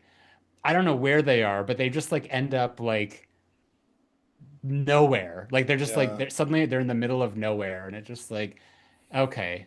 So yes, this is the death of chase scenes where just like suddenly we've just warped, or like we've just warped everyone else out of the movie. Yeah, and it's Yeah. kind of like the I don't know if it's not the rebirth because they happened before this movie and after, but I guess it's a shot in the arm to the expositional talking that has actually been kind of all over this franchise, but to the point where when we see Amber and Zoe reconnect, I love the fact that Amber full on tells Zoe, "I'm not tough like you," and I'm like, "We'll just have to take your word for it because we haven't seen any evidence that either of you are tough or weak, or you both seem to be pretty much like in the same boat in terms of like what you Well, do. It'd be like." they go to the ski lift place when Roger comes in on that thing, whatever, and he's just like plowing through, and they're just like jumping out of the way. Okay. They didn't seem very tough then because they could have just like No. if they were if one of them was tough, she would have just gone up there and like yanked him off and been like, "Listen, you little shit, The we don't only got time for the, these games." the only reason I guess I would ever assume Zoe seems tougher than Amber is just because like I remember seeing that shot of them sitting like with Colby all three abreast in the Ferris wheel, Yeah. and she's in the foreground. And I thought she looked really pretty. For a second, I was just kind of like, is Rosario Dawson in this? And it's not. But there's something about her facial structure that just Mhm. reminds me Zoe of Rosario Dawson. But just sitting her, she was just the way she kind of like looked at them. I just kind of thought, they suck. You know that you're better than them, because they were just Well, so flirty and gross. I was just like, oh my God. there was a really obnoxious quality about I mean like always for Colby, but like her when she Yeah. was with him that just like Hmm. this blonde couple like they were just like she just really sucked. I mean, she never stopped sucking, but then the next time we see her she's like at the grave and it's just like, you know, I feel bad. So now I'm gonna make an effort to be a better Yeah, person. right. Um yeah. I don't really have much more to say. No, only thing I can say is I think one of the reasons I remembered Amber's name is because I knew a blonde Amber that I worked with at Universal. She was a really nice girl, and she was always frustrated because she was a blonde-haired, blue-eyed girl named Amber, and people always thought she was white, but she was Latina, and she Mm. spoke better Spanish than I do. But she and I don't speak that good Spanish, but anyway, but I like her, and I used to call her the way Michelle Pfeiffer called Brittany Snow in the Hairspray movie, where she'd go Amber. So anytime I would make a note, yeah, Carrie? exactly. Anytime I'd make a note, I'd be like Amber. And that's why I think that's the only reason I remember her name is because, oh, another blonde-eyed, blue-eyed girl named Amber, Yeah. like Brittany Snow and my friend. Oh my God. Imagine if like Amber Heard was in this movie because remember she was Oh like in all God. those she was in all those like no budget horror movies like back in the Back in mid the day. 2000s. Yeah. And yeah, just like an Amber Heard playing Amber and then like like famous actress from I'll Always Know What You Did Last Summer. That's another thing. Yeah. Yeah. I was watching this going like, I'm not following any of these people, but that's just me. Anyway, sorry. That was a downer. Yeah. Wah, wah. Wah, wah. Win me a monkey. Yeah. The monkey. All Yeah. right. Well, let's get to the cherry picker. It's not like we kill people on purpose. All right. This might be the most challenging thing Um, because we need a cherry on top. do you have anything in mind while I scroll through the IMDb cast list? Does anyone have any Um, suggestions in the chat? Like, I save us. mean, Oh I would my guess God. perhaps, Ben Willis? yeah, Don Shanks as with Ben Willis. Yeah. Okay. And oh, looks like Yeah. oh, Brad Harden was the second unit fisherman. He's uncredited, but he's in a demon makeup for an episode of Angel. So, okay, yeah, Mm, let's just fishermen all across. Let's yeah. give love where it's due. Yeah. Well, like you were saying at this point, like he's, in the last two movies, like he was the problem. Yeah. One of the problem. I mean, it's Yeah. just like they were both equally the problem. But, in this movie, like he has nothing to do with them. Like they're No. inconveniencing him. He could be like, you know, He's enjoying an his time in hell. He doesn't need to be like yeah. sucked into this bullshit. He's an avenging angel in this Um, movie. Amethyst is saying that I wish this movie had a photo of Helen Shivers so she could be the cherry on top over all these characters. Oh, just because so she appeared on screen? I mean, there could have been, like, with the newspaper clippings, they could have easily just had a They picture could of, have. They but would could they have have. to then pay Sarah Michelle Gellar? Because it's just like we had your image in the movie. She'd have to sue them to get paid afterwards, I'm Yeah. sure. That's that way, most of these things run. But okay, Yeah. yeah, let's Ben Willis. I'm totally Okay, game for it. Ben Willis it is. All righty. So last time, or 2 weeks ago, actually, we asked you who deserves to die the most in Freddy's Dead. I nominated John Doe. You nominated Tracy's father across Patreon, Instagram, and YouTube. The final vote was 50 for John Doe and 434 for Tracy's father. Ooh. Thanks, Yeah. guys. Yeah, like a sweeping victory there. For Well, this non-character. oh my God, stop. He makes an impression. He is an actual character. He traumatized his daughter. I made my case and I won. I don't have to make my case again. But okay, so comments. What did people say? Spidey fan, how is this a contest? Tracy's dad. Oh, I should wait to hear the arguments. You should always wait to hear the arguments.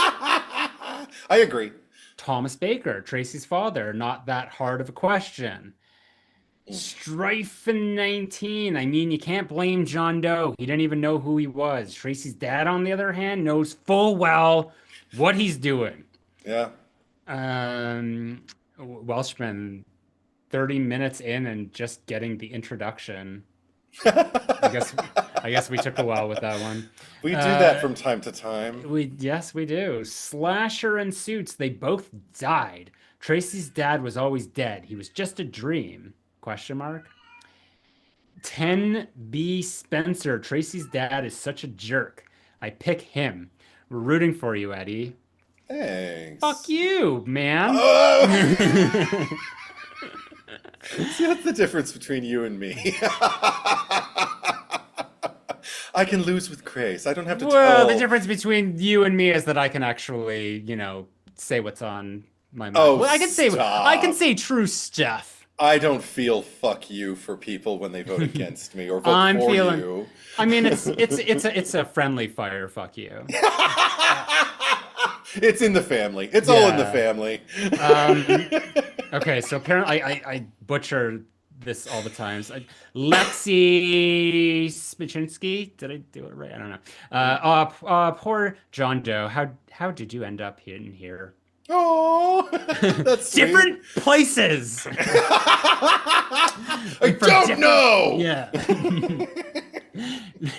She should have given him the fries. Alex is lame. Nothing could have prepared me for the levels of fuckery this movie reaches. Also, I'm killing Tracy's dad. Ruffin boy, John Doe. Never trust a man whose name you don't know. And if he says his name is John Doe, really don't trust him. That's funny. Dylan Jameson, John Doe, for being such an idiot, thinking he was Oh. Freddy's kid. Why was Tracy's dad nominated? Oh, right. Yeah, there's my actual vote for a piece of shit. So, yeah, Tracy's father dies, and he can die as equally horrible as Frankie from Scream 6. Uh, and up all an Up All Night podcast. I think I Oh, got it right there. okay. He was the husband to Demi Moore's character in Tales from the Crypt. He always creeped me out. Mm. Mr. K. Churns, the parents of Springwood deserve an honorary cherry picker nomination. Did none of them think to move to save their kids' lives? Or even after there was only one child left, did they still not believe in Freddy? For this vote, my pick is John Doe. Growing up watching these movies, my headcanon was John Doe was somehow Jacob, and I hated Jacob. So goodbye, John. Sean Prinsick. This one is very weird. So many new things are shown, but never fully explained or explored. Yeah. Freddy can erase people's memories now, and Yeah. 3D glasses can save the day. Also, why are all the Elm Street kids gone? In each film, he only kills a few kids and is defeated by the end. Did Alice just leave town after Dreamchild, and the next generation never found her heir apparent? It The would have been nice twist to that know. Freddy is a dad is so brilliant. I'm surprised it's never addressed in any of the other films. Tracy is the most fleshed out character in the film, and my favorite scene is her confronting her father. And Freddy, definitely one of the most underrated final girls. In case you didn't realize, I chose Tracy's father. What a monster. Okay. That's your way of being like, I don't agree with that at all, but I'm not even going to say anything. But thank you. So polite, so poised. Thanks for your vote. I'm a politician about this shit. This is not political. It's just about fuckery. Grant Dempsey, Tracy's father. Yeah. As for whether Tracy should have been the final girl, I don't know. No one in this movie got final person energy. I must admit that John Doe has pretty good fake final boy energy, but he doesn't have real final boy energy. Maybe no one should have been left standing by the end. Maybe they all die. Even Maggie in the end, pulling some sacrificial play to take Freddy out. And then, oh, happy ending. She and all the others wake up in the dream world where they get to exist happily ever after because it's a good place to be now that Freddy's dead. Also, it finally occurred to me what other movie this one feels a lot like. Nothing David Lynch at all. It feels like Twilight Zone, the movie from 1983, from that movie's version of the airplane gremlin story with John Doe's opening airplane nightmare to that movie's version of It's a Good Life, with all the antics in the old Thompson house, to the overall visual style and humor. Oh, Chucky found his way in there nice and good. You sure did. The second you started boasting about how Freddy should be, the one who triumphs, maybe nobody should have survived. Like Chucky found his Chucky way. just comes out. What do you think you can do? Just wander around town? Well, that's He wasn't a very good swimmer. Bill is out there. They were making love while that young boy drowned. But he would just say full. They were fucking. Yeah. Well, that kid. He wouldn't say young That boy. kid. That little squirt. That's Jason. my boy. Tracy's daddy. Oh, sorry. Nathan Walker says Tracy's daddy ain't a daddy. He's a monster. And Freddy's supposed to be the villain of the movie, but Tracy's dad takes that position. Finally, Amethyst Frost says it's Tracy's dad, but John Doe really is an idiot for thinking he's Freddy's kid. I know you don't know who you are, John, but you clearly are not a 40-year-old man. Only Heather-faced from TCM 3D can pull off being a hot 25-year-old when she's actually in her 40s. 100%. Yeah. And Amethyst says Chucky always seems to be Grant. When you read, I guess, Grant's comment, I Grant think said, that, like, Grant's comments usually like land like towards the end, and I think by that point, like, I'm just getting like Chucky just comes out by the end. So just yeah. And Amethyst also says, "You can't go out there in that rain." All caps. you can't go out there in that rain. You're gonna get wet. How much do I owe you, Chucky? 3 1/4. No, just a night on the town. Oh, is that what she says? Remember, he's like, "How much do I owe you?" Just a night on the town. Yes, no. Oh, and then she's like 3 1/4. Yeah, 3 1/4. 3 1/4. All right, I left you $4. Thank you. Good night. Drive careful. She's so cute. Oh, fuck. I have to watch that movie again now. Fuck me. Yeah. Poor me. All right. Fuck you. Fuck you. I was thinking of like the end of Exorcist. Or no, sorry, What? Hellraiser. The original Jesus line wept. was But fuck you. Did we talk about this? We last did. time? Yeah. Yeah. But we. I always just go back to that because I always like, and I hear it like Chucky. I can just see Chucky with like the hooks in his face and just saying to Andy, Andy's there, he's like, "Fuck you." Imagining the end of Exorcist when they have that lovely little, this could be the start of a beautiful friendship walk away from the screen. Just kind of like, I'm gonna go see this movie. He's just kind of like, who's in it? Lucille Ball, and who's the guy that he says like in Groucho Marx? Fuck you! And he just walks away. And then Lee J. Cobb is forced to walk and go see the movie on his own. Yeah. And that's the end of the movie. Okay. Excuse me. You get first pick. Okay, Amber. Yeah.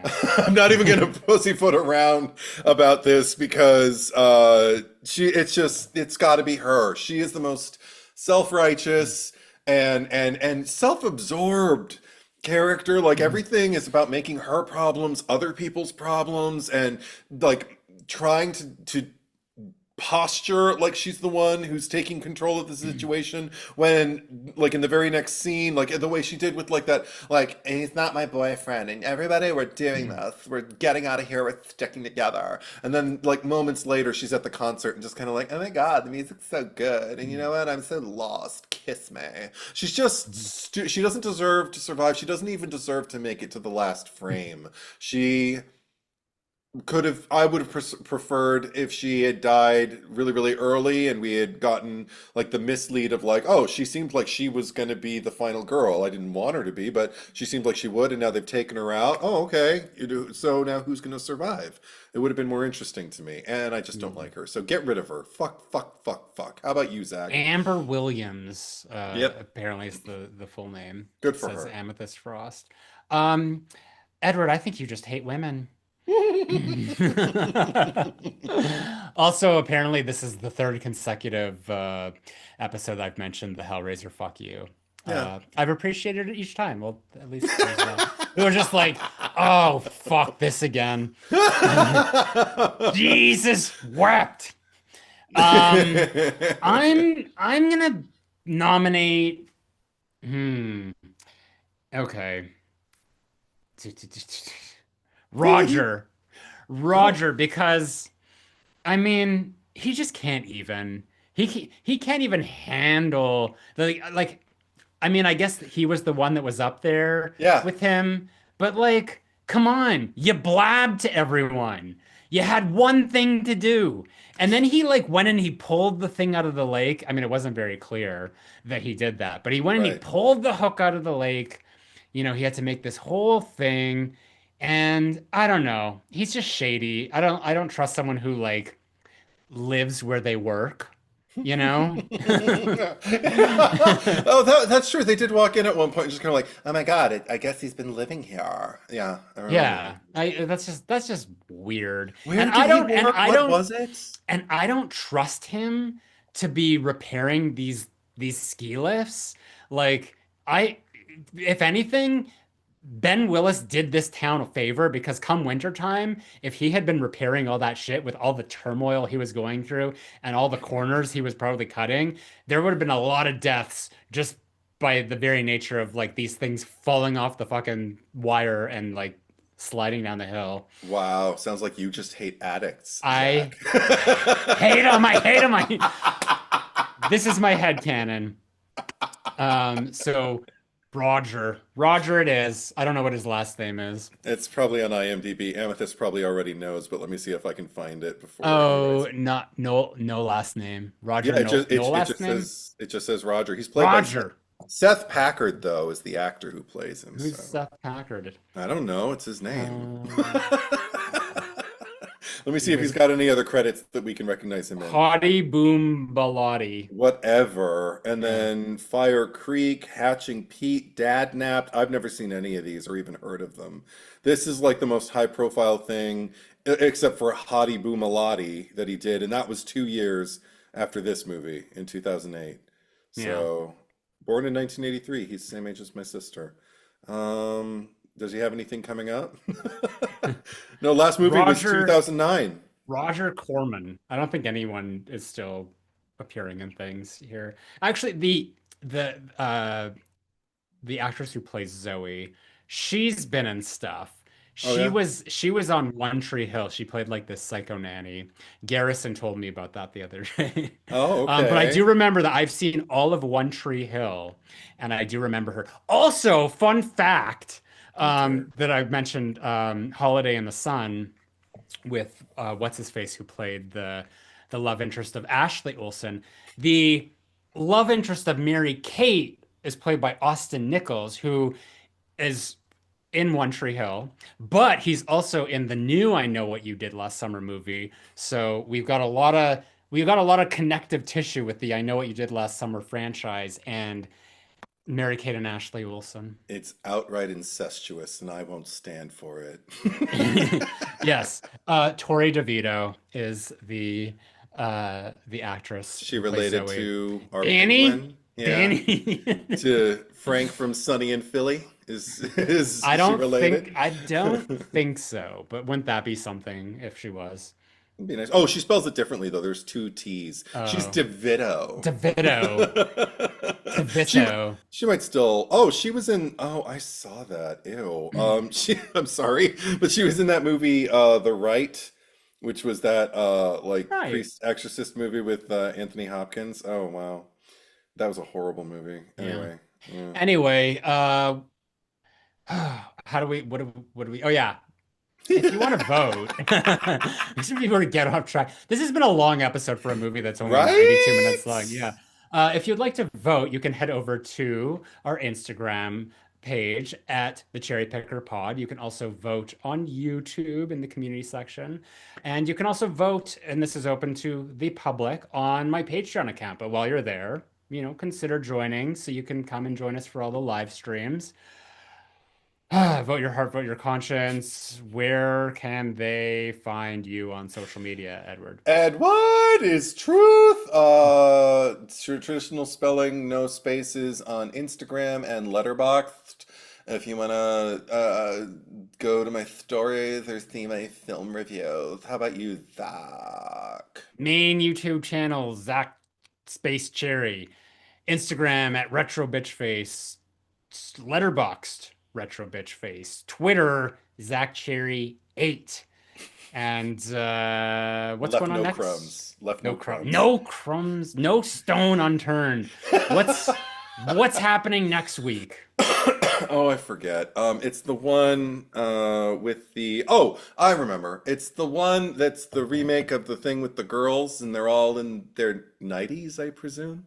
Uh, Sorority Row from 2009. Yes? That's right. Yes. Yes. Yes. Yes. So that's happening next week. Thank you for watching. Thank you for listening, and we will be right back.